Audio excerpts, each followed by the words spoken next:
नमस्ते छात्रों। ये हमारा चौथा वीडियो है। यहाँ पर हम हिंदी राष्ट्रभाषा, राज्यभाषा और संपर्क भाषा का अध्ययन कर रहे हैं। तो यहाँ पर हम संपर्क भाषा, उसकी व्याख्या, व्याप्ति और स्वरूप के ऊपर चर्चा करेंगे। मैं आपको बताना चाहूँगा कि संपर्क भाषा किसे कहते हैं। तो जिस भाषा के माध्यम से हम एक दूसरे से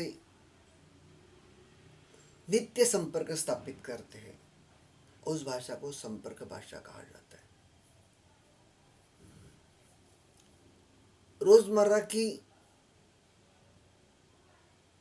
जो हमारी दिनचर्या होती है, कामकाज होता है, वह करते समय जिस भाषा का हम माध्यम के तौर पर प्रयोग करते हैं, इस्तेमाल करते हैं, उपयोग करते हैं, उसे संपर्क भाषा कहते हैं। यूँ तो भारत बहुभाषी देश है। प्राचीन संस्कृति हमारी लगभग 5,000 साल पुरानी। इतने दीर्घ कालखंड में कितने ही धर्म, कितने ही पंथ, जातियाँ, उपसंस्कृतियाँ, विविध भाषिक समूह यहाँ पर निर्माण हुए और वह सभी एक दूसरे में घुल मिल भी गए। भारत की यह समन्वित संस्कृति ही उसकी सबसे बड़ी विशेषता है। इस महादेश में लगभग 1200 भाषाएं और बोलियां बोली जाती है, यानी कि उसमें कुछ भाषाएं, कुछ बोलियां। और मुख्य ऐसी संपन्न यहाँ पर 17 भाषाएं, जो साहित्यिक भी भाषा है, श्रेष्ठ भाषा है। इतने बहुभाषिक देश में सभी लोग परस्पर व्यवहार ठीक ढंग से कर सके, इसलिए एक जो भाषा की आवश्यकता होती है, उससे हम संपर्क भाषा कहते हैं। एक दूसरे के साथ वार्तालाप करने की अपनी जो भाषा होती है, उसे हम संपर्क भाषा कहते हैं। अभी भारत का इतिहास बहुत प्राचीन है। यहाँ पर एक समय था जिस समय यहाँ के लोगों की संपर्क भाषा संस्कृत थी। बाद में वह स्थान पाली ने लिया, उसके बाद वही स्थान प्राकृत ने लिया। इसी बीच कई सारे आक्रमण अपने देश पर होते रहे और आगे चलकर इन सारी भाषाओं को मिला के उसका जो स्थान है, इन सारी कौन सी भाषाओं का, तो संस्कृत, पाली, प्राकृत और कई सारे विदेश आक्रमण होते गए और इन सब का अगला विकसित रूप जो धीरे धीरे हिंदी के रूप में हमारे सामने आया और हिंदी का विकास धीरे धीरे होता गया। हिंदी की विशेषता यह है कि इसमें अपना एक उसका जो साहित्य है, वह बहुत बढ़िया है। और इसके जो साहित्यकार है, जो हम कह सकते हैं कि जो भक्ति कालखंड था, संतों की हिंदी साहित्य में बहुत बड़ी अपनी परंपरा है, जिसमें वल्लभाचार्य, विठलनाथ, रामानुज, रामानंद। भक्ति युग में भी हमें ऐसे कई सारे संत और मिलते हैं, जिसमें महाराष्ट्र में संत नामदेव, गुजरात के स्वामी दयानंद, नरसिंह मेहता, राजस्थान के दादू दयाल, मीरा, पंजाब के गुरु नानक, असम के शंकर देव और ऐसे कई सारे संतों, भक्तों, सिद्धों, नाथों, इन सभी ने अपने विचार व्यक्त करने के लिए, अपना साहित्य लिखने के लिए, अपने अभंग लिखने के लिए हिंदी का ही सहारा लिया, हिंदी में ही लिखा।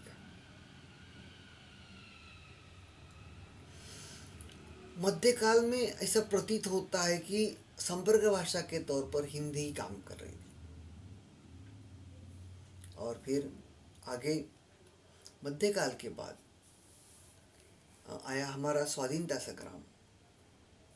अंग्रेजों ने इस देश के ऊपर प्रदीर्घ काल जो राज किया और उसका प्रतिरोध करने के लिए, विरोध करने के लिए जो यहाँ पर स्वाधीनता संग्राम हुआ, उस स्वाधीनता संग्राम में जो सेनानी थे उन सभी की भाषाएं लगभग हिंदी ही थी।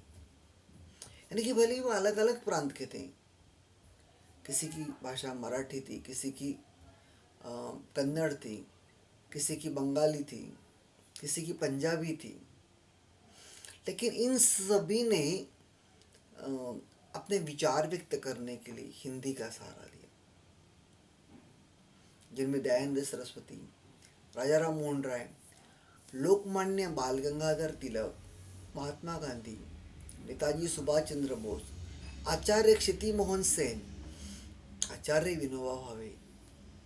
अभी ये सारे तो सारे हिंदी प्रांत के नहीं थे। कोई गुजरात का था, कोई पंजाब का था, कोई बंगाल का था, कोई महाराष्ट्र का था। लेकिन इन सभी ने अपने विचार व्यक्त करने के लिए हिंदी को ही अपनाया। देश के एक कोने से दूसरे कोने तक व्यापार के निमित्त यात्रा करने वाला अगर कोई प्रवासी जा रहा हो तो उसे हिंदी का ही सहारा खास तौर पर लेना पड़ता है या फिर वो लेता है। उसके बाद हम दक्खनी हिंदी और उर्दू, ऐसा माना जाता है कि कई सारे आक्रमण होते गए और बाबर से या फिर उसके पहले भी मोहम्मद घोरी से लेकर कई सारे इस्लामिक आक्रमण इस देश पे हुए और उनकी भाषा उर्दू थी। लेकिन कुछ हद तक हिंदी और उर्दू दोनों भाषाओं के रूप एक ही थे। हाँ, उनकी अपनी जो रचना थी, हाँ, दोनों के जो रूप है यानी कि बोलने की पद्धत वह लगभग एक ही थी और इसलिए कई सारे शब्द हिंदी में भी उर्दू के आसानी से घुल मिल गए और पता नहीं चलता है कि भाई हिंदी और उर्दू में कितना अंतर है। इसलिए कहा जाता है कि हिंदी और उर्दू दोनों एक ही भाषा के रूप है। वैसे हमारे देश की सभी महान भाषाएं अपने अपने स्तर पर विकसित हो रही है, पर इन सभी को एक सूत्र में जोड़ने का काम किस भाषा ने किया है तो वह हिंदी ने किया है और उसने अपना यह काम बिल्कुल बखूबी निभाया है। आज हमें दिखाई देता है कि हिंदी आमतौर पर सभी जगह इस्तेमाल की जाती है। दूरदर्शन, रेडियो, अभी इतने सारे चैनल हैं, दूरदर्शन के चैनल, उन सभी के ऊपर हिंदी का प्रचार और प्रसार बड़े ज़ोर शोर से होता हुआ दिखाई देता है। उसका इस्तेमाल किया जाता है, ऐसा वहाँ से हमें प्रतीत हुए बिना नहीं रहता। उसके बाद दुनिया भर में, विश्व में चीन के बाद यानी कि चीनी भाषा के बाद बोली जाने वाली सबसे बड़ी भाषा हिंदी है। यानी कि संख्या की दृष्टि से देखा जाए तो चीनी भाषा के बाद बोलने वाली सबसे ज़्यादा संख्यात्मक जो जनसंख्या है वह हिंदी की है और यह बात यूनो अर्थात संयुक्त राष्ट्र ने भी स्वीकार की है और हिंदी की व्यापकता और उसके महत्व को उन्होंने स्वीकार किया। अतः हिंदी अब न केवल भारत की वरन पूरे विश्व की संपर्क भाषा के रूप में विकसित होती हुई दिखाई दे रही है। तो ये जो हमारी इकाई है इसमें कुछ महत्वपूर्ण बातें जिनका जिक्र होना बहुत आवश्यक है, जिसमें मैं आपको बताना चाहूँगा कि भाषा सामाजिक संपर्क का महत्वपूर्ण साधन है। दूसरी महत्वपूर्ण भाषा बात है हिंदी या फिर हिंदू, ये जो शब्द है यह ईरानी भाषा से आया हुआ है। हिंदी और उर्दू दोनों एक ही भाषा की शैलियाँ हैं और अपने इस देश में लगभग 1200 भाषाएं और बोलियाँ बोली जाती है। और एक मुख्य बात यहाँ पर मैं आपको बताना चाहूँगा कि 17 मुख्य भाषाएं अपने देश में हैं। और इतना ही नहीं, इस पार्ट में हमने इस बात को भी देखा समझा कि दुनिया की सारी भाषाएं लगभग 12 कुलों में विभाजित है। उन 12 कुलों के नाम आपको याद रखना बहुत अनिवार्य है, महत्वपूर्ण है।